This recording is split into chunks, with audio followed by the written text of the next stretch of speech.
You need to watch this. This is a British MP talking about it. He knows what's going on. They're not going to tell you when shit's going down before it's too late. It's just going to be just like COVID all over again. Rishi wants out.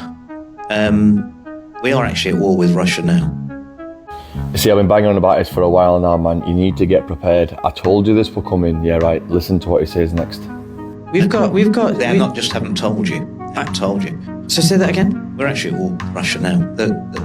I met with Andrei Kellin, the Russian ambassador in London, a couple of months ago, and he said that we know that your people are firing those Storm Shadow missiles at us out of Ukraine because you couldn't train the Ukrainians to do it. You see, man, the Ruskies know, right? The UK and the US, especially the UK, like we blew up the pipelines, we've done a load of stuff to Russia.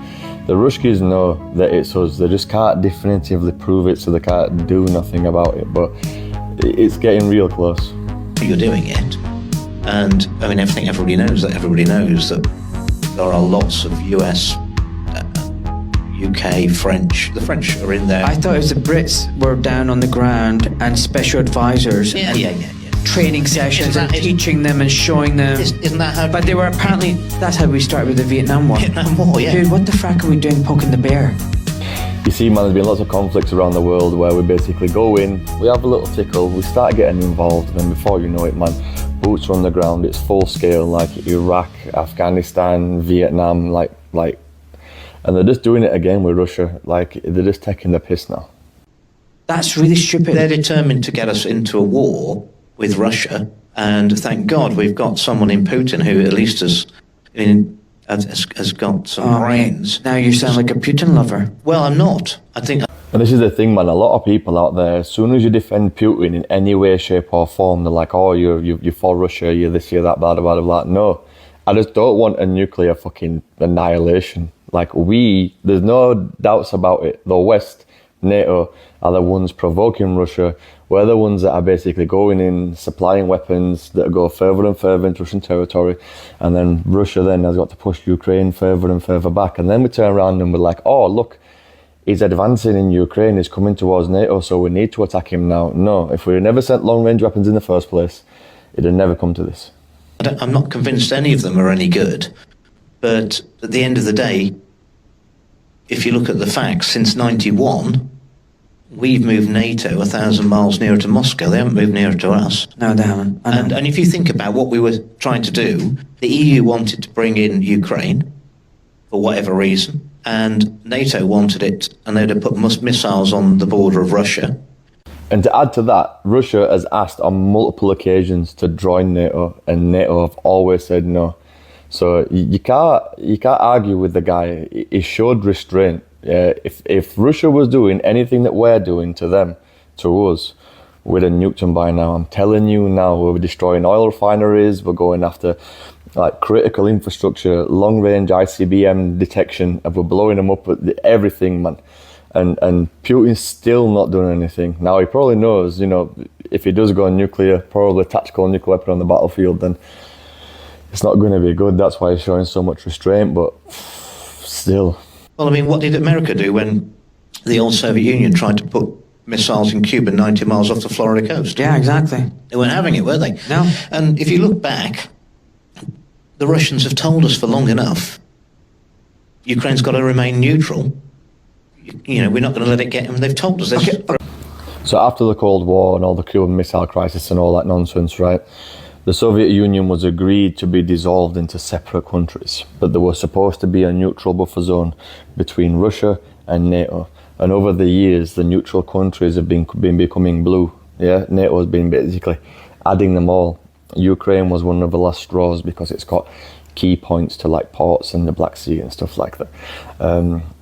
So if Russia, like in Cuba, was trying to put missiles anywhere near NATO, we had massive beef with them. But yeah, we've been doing it to them for years now, and nothing's come of it until Ukraine.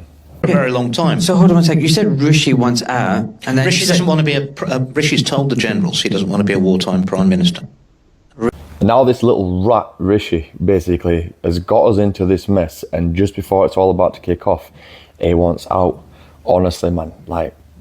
Really? So who's calling the shots? Is it the generals or the prime minister or someone else? Because Well, it's someone above Rishi. I mean, Here is talking about the elites. So basically, the elites are a group of shady characters. They're all basically the private companies of the world.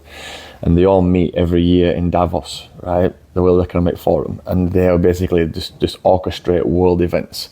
And they're the ones that are pushing for war with China, North Korea and Russia, because the elites, them three central banks, the elites own all the central banks apart from them three. And whatever you want to call them, the elites, the Illuminati or whatever, it's the one world order. They want one world order to rule the entire world.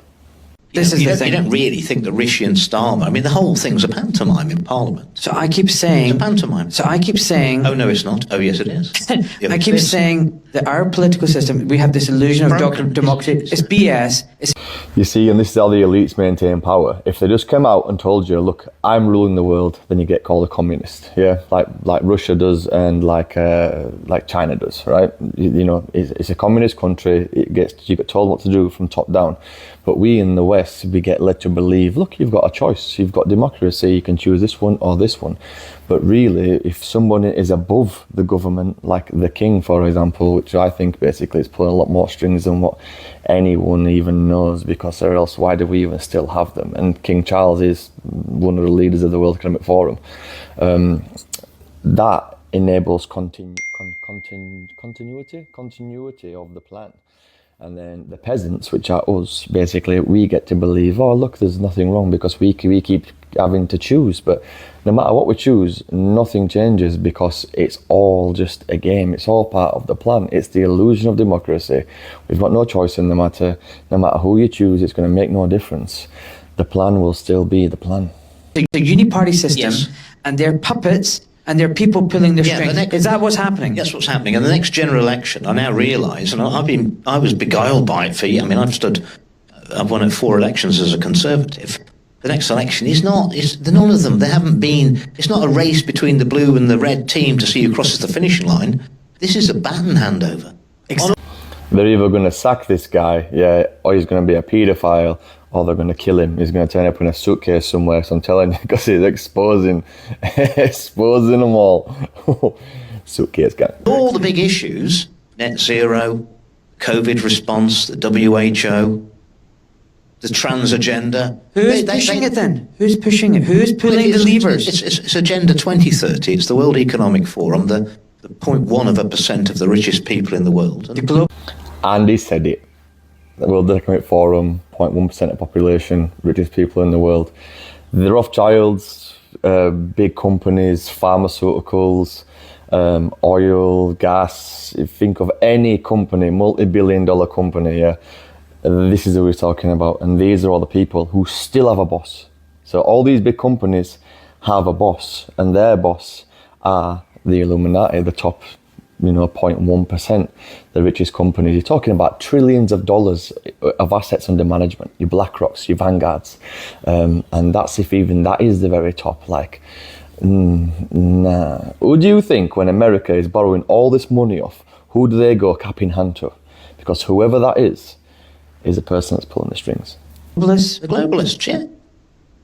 The people who make... Listen, to make money, all we'd need is next week's newspapers today, wouldn't we? Well, if you own next week's newspapers, you know what's going to happen and what's going to be reported, regardless of what the facts are. And that's the position these... So we're heading for war. And also, yes. Is that what you're saying? Yes.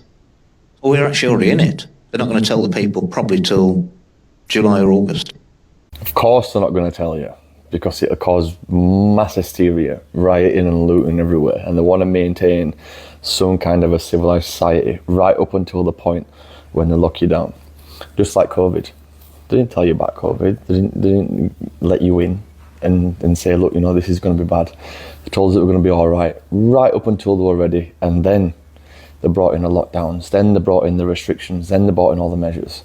They just waited until they had all the ducks in a row first, and then they came. If you ask me, COVID were a dry run for something just like this, because at the end of the day, they know how malleable the population is, how